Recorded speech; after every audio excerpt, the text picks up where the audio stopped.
Talking with the experts. Welcome to episode 269 with Amanda Heal.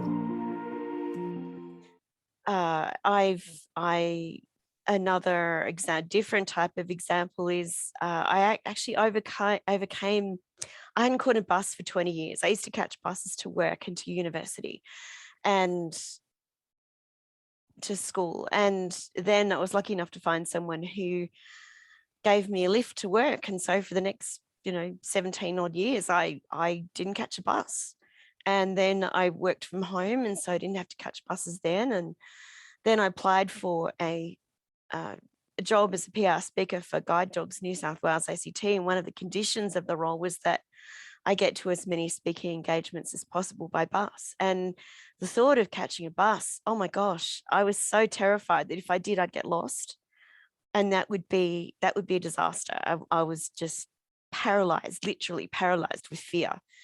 But I really wanted the job. So I had to step up and say, yes, all right, and undertake 2 weeks of training. Are you a non-techie, introverted author, speaker, coach, consultant, or entrepreneur wanting to make an impact through podcasting? In 30 days working one-on-one with you, I can show you how to build authority and credibility for your business. I'm inviting you to shift your thoughts about podcasting and allow yourself to expand into the next level of your life and business by joining the Podcast Wizard 30-day program as I help you take your podcast from idea to launch. Find it at rose-davidson.com under the Work With Me tab. Welcome to Talking with the Experts. This is where we discuss great ideas to take your business to the next level. How do we know these ideas work? Well, it's because we're talking with business owners who are using these ideas. Business owners who have years of experience and expertise. All things business by business owners for business owners. And now, here is your host, Rose Davidson. Hello and welcome to Talking with the Experts. I'm your host, Rose Davidson from rosedavidson.com. Talking with the Experts is about all things business by business owners for business owners, and you can find it on all good podcasting streaming platforms and on YouTube. And today it's my pleasure to introduce you to Amanda Heal. And Amanda is from Purpose Vision Future, and we're going to be discussing increasing resilience and overcoming uncertainty by building courage. And Amanda is a resilience expert with an extraordinary life story. In her keynote talk, she shares her 5 keys to increasing resilience by building courage. Amanda survived being born 14 weeks premature in the 70s when such tiny babies were not deemed viable. She was so small her father could hold her on his hand, and the oxygen which kept her alive at birth damaged her eyes, leaving her totally blind. So when not speaking, Amanda is a podcaster, an author of multiple books, and the latest being Seen by Vision, Not by Sight. Welcome, Amanda, and thank you so much for joining me today. Oh, thank you for having me. Yeah, it's a timely topic at the moment about building resilience and being courageous while doing so. Oh, definitely. We live in such uncertain times. I mean, only just the other day, I had a friend was telling me that her husband got COVID and now she and her children can't go to a wedding that her children were meant to be flower girls at on the weekend. So you never really, it feels hard to plan anything, really. It does, yes. Yeah. A friend of mine lives in the north of the state, and his family, and he had his brother and sister-in-law there, so they've all got COVID at the moment, so they're all in lockdown, and they're driving each other nuts. Well, my mum and I have just had it, so just coming out the tail end of it, so if I'm a bit croaky, that's why. Yeah, my brother just had it a couple of weeks ago, so it's you don't know who's going to get it and what's going to happen about it. Well, tell me how people can build up their resilience and be courageous in doing so. Well, there's, as you said in my in the intro, there's 5 ways that you can build resilience, or by increase your resilience by building your courage, and they're all in chapter 7 of my book, which is now hiding under my laptop. Chapter 6 of my book, this book, Yeah. and which is the courage chapter. And I believe the first one is to feast your eyes on the prize, not the problem. So, you know, keep your eyes on what you're trying to achieve rather than thinking about all the what ifs and oh, what happens if this and what happens if that and what if it doesn't work and all that stuff. Just focus on what it is you want and keep your eyes fixed on that. The second is to optimize your goals to achieve outstanding outcomes. And research has shown that if you set meaningful goals, and they have to be meaningful goals, and break them down into bite-sized pieces, each time you achieve one of those steps, your courage grows, and that gives you courage to achieve the next one and the next one and the next one until you achieve that goal, and then gives you courage to achieve the next goal and the next goal until you've got where you want to be. The third one is to connect with your conviction for greater consistency. So if you have a passion, if you know what your life's purpose is, if you just know without a doubt that you have to do something, then if you connect with that conviction, that'll keep you going when times are tough. And the fourth one is to sorry, my brain just stopped as it has done. The fourth one is to upgrade your courage for unbelievable results. So courage is like a muscle. So if you have to, once you get it strong, that's great, but you have to keep it strong by using it on a daily basis. And you don't have to, you know, do great things, jump off cliffs or go skydiving or do great things, you know, just little things like driving to work every day or speaking up at a meeting when you wouldn't normally do so, or saying hello to a stranger, you know, little things will keep your courage upgraded, will keep it up to date, keep it strong. And finally, you can see your success by putting your courage into action, because many people think that courage is feeling brave. You'll never feel brave. You just have to do it anyway. As someone said, feel the fear and do it anyway. You'll never actually feel brave. And if you feel brave, you're not truly being courageous. That's an interesting concept. I always thought that if I was brave enough to jump off the highest tower of the diving thing, that I was being brave. And I thought, well, I found the courage to do it. Yeah. Were you a little bit scared when you did it? I was terrified. Yeah, of course you were. So you were being brave because you were. Mark Twain says courage is mastery of fear. It's not the absence of fear. Okay, that makes sense. Yes, all right. I should take more heed of what the philosophers and so forth have to say about it. Yeah. So I guess in today's climate, and when we touched on that earlier about what's going on in the world, how can people transform from being, I guess, not brave to being brave? I know there are steps to take, and the 5 steps that you explained, were very good, but the first one, I think, probably is reaching the goals and just do little bits at a time. Absolutely. As the old saying says, how do you eat an elephant? One bite at a time. You just take one little bite. I mean, I didn't go from being a redundant lawyer to a keynote speaker overnight. It took a lot of work, took a lot of training, it took a lot of inner work, mastering your mindset, mastering my mindset, and, quietening those voices that said, who's going to listen to anything you've got to say? Why would you write a book? Who's going to read your book? Only special people write books. So I had to sort of shut that voice up and get an accountability buddy who used to message me at 4 o'clock every afternoon and say, how many words have you written? And sometimes it was, 50, sometimes it was 500, sometimes it was 1,000, just chipping away at it one little bit at a time. I think that's, one of the major things, and keeping focused on what it is that you want. Yeah. You know, perhaps writing out your vision in front of your computer or something like that, just to keep you focused on what it is that you're passionate about and what you want to achieve. Yeah, as a business leader or manager, how can you instill these qualities in your team? Well, John Maxwell always says, who I had the privilege of training at his feet almost, lead by example. You know, do it yourself, and explain to them what you're doing, and you know, help them see your vision, and get them on board with that vision, and just lead by example, I think is really the best way to do that.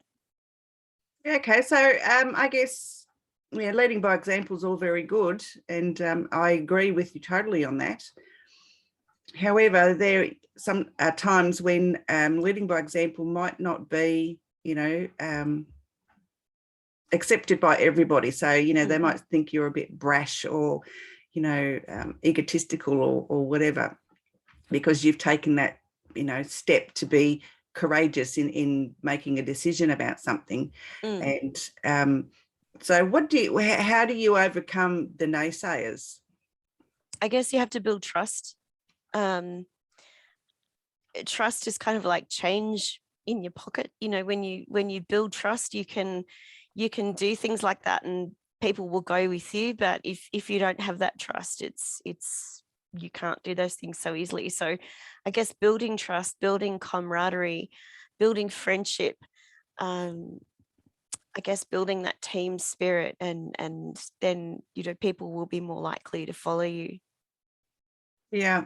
Yeah, I mean, and courage can be shown in different ways, can't it? It's not like, you know, like the brave, I don't know, soldier that, you know, going to war and stuff like that.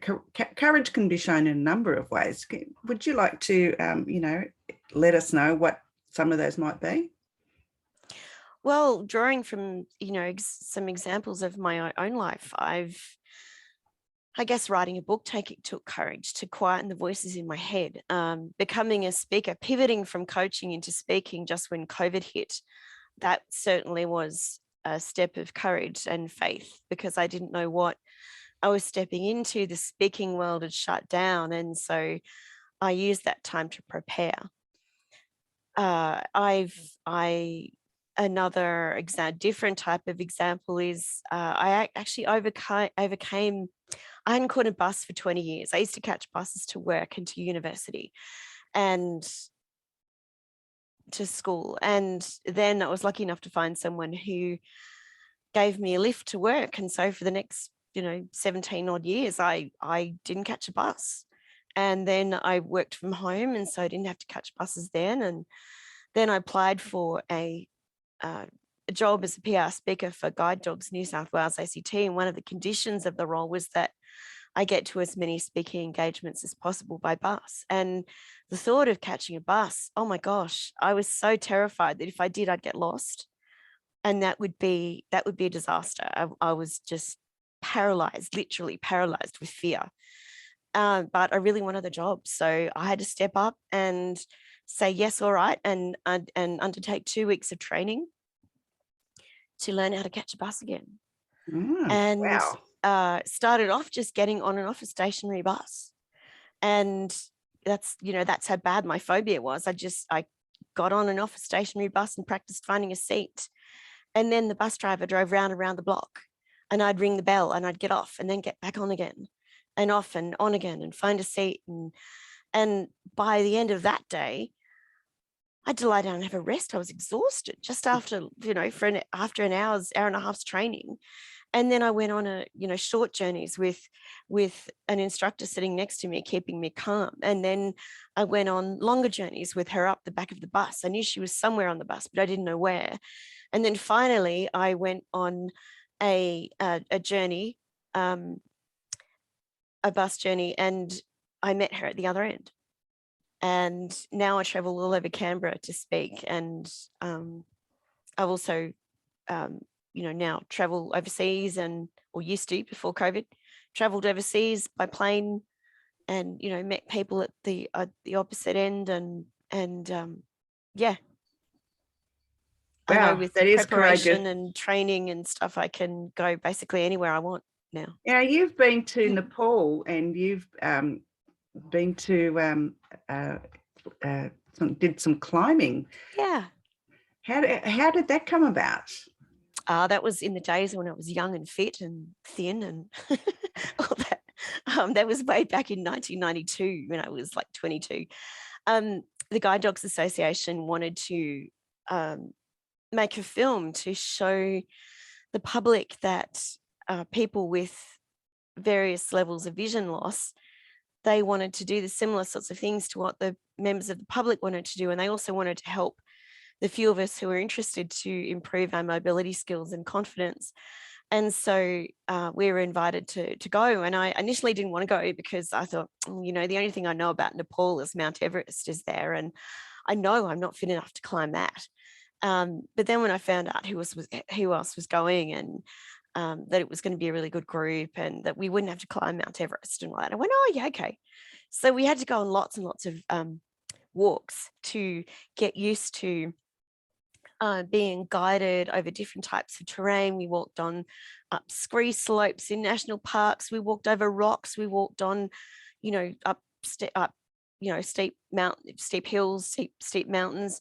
I'm kind of reluctant to call them mountains now in Australia because they're really not. And you know, all sorts of things, being guided by different people. We experimented with different ways of being guided.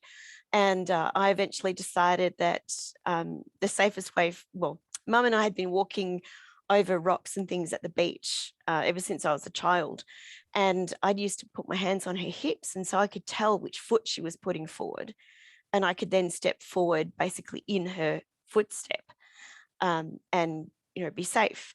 But we decided it wouldn't be appropriate to do that with a Sherpa, a little Sherpa. So we practiced with my mum holding a backpack, carrying a backpack, and I'd hang on to that.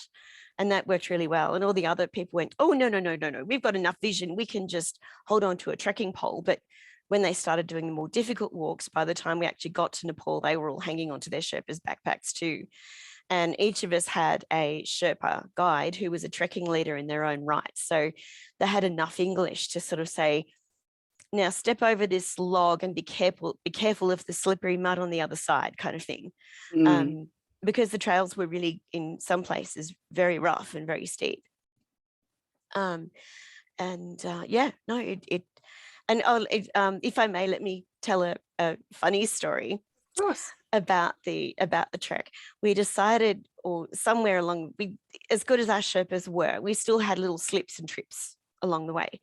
And one of the trekkers decided that we would have a competition, and the most people who had the person who had the most technical falls, I would draw quote marks in the air, but I don't know how, technical falls would have to buy everyone a drink at the end. And it was decided that a technical fall was if you fell and you touched the ground with three parts of your body, like two hands and a knee, or two knees and a hand. And after much debate, it was eventually decided that two butt cheeks would count as two body parts.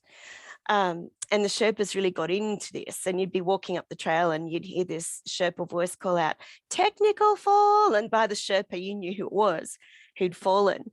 And we go, oh, what happened? And, you know, they'd tell us. But the person who won the competition in the end was a sighted guy who slipped and rolled down a very small cliff, I suppose you could say, a small drop. And we decided that he touched the ground with his whole body. And so he won the competition. Oh, wow. So it was a way to bring some fun to, I guess, what could have been a slightly risky situation. Now, I can't imagine being sight impaired. I think, you know, we take our sight so much for granted. I mean, I know you've been blind since birth or close to it. So it's sight is not something that you know anything about. Yeah. I'd like to perhaps ask you how you know about colours, and, you know, how do people describe colours and things? I mean, textures are okay because you can feel those, but colours, and how do you describe those? Colours are just names to me. I mean, I do have a sense of light and dark. So I know that some colors are bright and some colors are dark. I know black is as dark as it gets, and I guess white is bright. So I know that all the colors are in between. And I remember one day when I had nothing to do, I looked at the RGB readings for various colors, and I thought that was actually really interesting how you could mix the different colors together and get different ratings. So yeah, colors are just names to me. Some blind people do have some sort of understanding of color, but I think it's hard for totally blind people to, or most totally blind people to understand color. Some people can feel color, whereas I can't. Yeah, That's kind of a rare thing. So it's a courageous thing that to be sight impaired, to venture out into the world, really, and I guess learn about stuff that sighted people take for granted.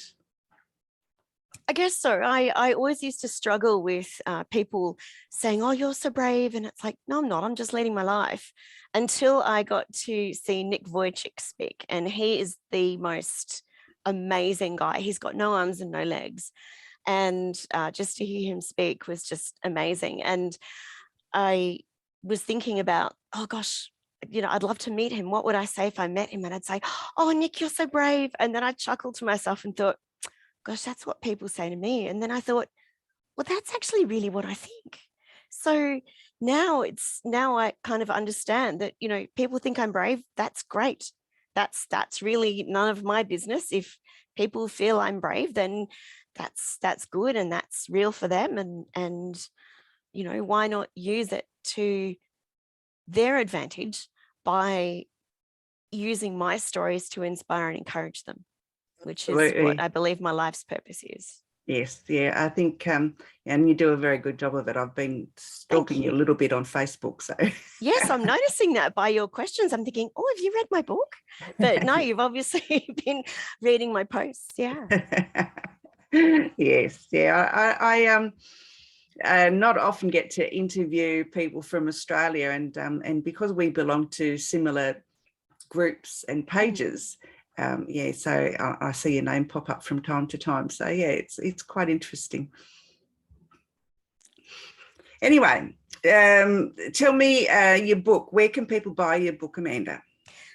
You can buy my book at purposevisionfuture.com. Okay, is it available on Amazon or any of those others? Yes, it is. It's also available as a Kindle book on Amazon. Purposevisionfuture.com is the print book. It's a 250-page hardcover, but it's very easy to read. It's got exercises all the way through. It's got that you can do. It's in the preface. I actually say, look, write in the book. It's meant to be written in. It's meant to be interacted with.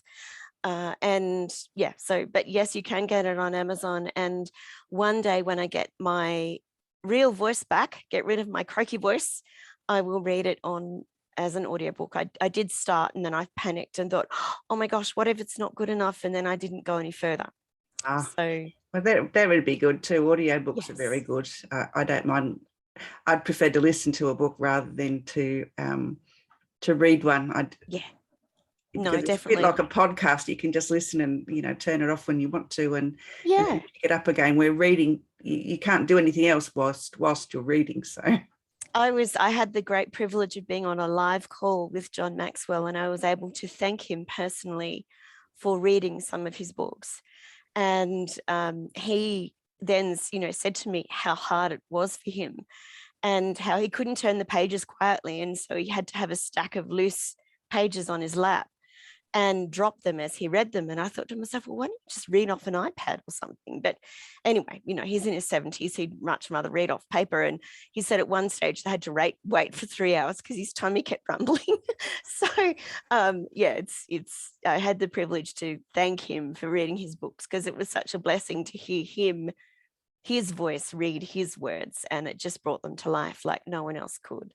Yeah, I had Jennifer Lieberman on a couple of weeks ago, and she is teaching people how to make audiobooks, She read one of her books and during COVID when she was in lockdown, and she made a studio, a sound booth in one of her closets. That's what I do. Yes. Yep. Stand and talk into my jackets. Yes. And she said it was quite challenging because when you put it on Amazon, it's got to be absolutely perfect. Mm. And she said it was a real challenge for her to do that, but she got through it, and now she's teaching others how to do it, encouraging people to actually put their books into audio for people with that don't have time to read, basically. I'll have to go back and listen to that episode. Yeah, no, she's absolutely wonderful. Amanda, have you got any words of wisdom that you'd like to share with our audience today? Well, at the end of all my talks and all my podcast interviews, I always say, if you're facing a challenge that seems a bit too overwhelming, a bit too big, just dig down deep and grab that courage, which I know is inside you. You've got this. Grab that courage, pull it out, and you'll be just fine. Yeah, everyone has courage. I think it's and you're right, sometimes you have to dig deep to find, but it's courageous just to live every day, I think. I think so. Yeah. You've got to, and just take those challenges in bite-sized pieces.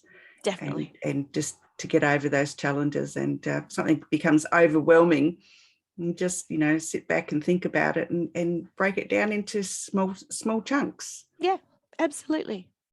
Yeah, when I've got a chronic pain condition, and part of the therapy is chunking. So chunking your activities and chunking your thinking, and something that I don't do. I just either do something holus bolus or I don't do it at all.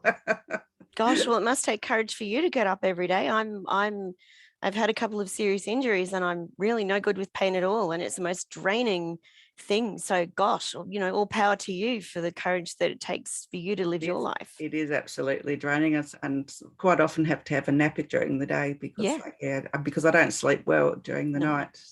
No. Anyway, that's neither here nor there. Amanda, it's been an absolute pleasure to meet you and to discuss finding courage and building up the resilience through courage. I hope you'll come back again and chat with me about it again in the future.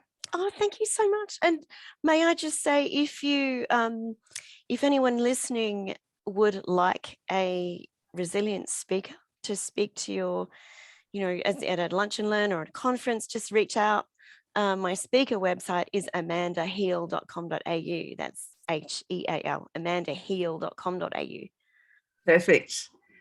I look forward. I'll go and put that on the show notes so that people reach out to you for that. Oh, thank you so much. All right, Amanda. Thank you. Have a wonderful day. I shall. You too. You've been listening to Talking with the Experts, hosted by Rose Davidson. Make sure you have a look at our back catalogue over at talkingwiththeexperts.com, and be sure to subscribe to our podcast so you don't miss out on any episode. We look forward to your company next time.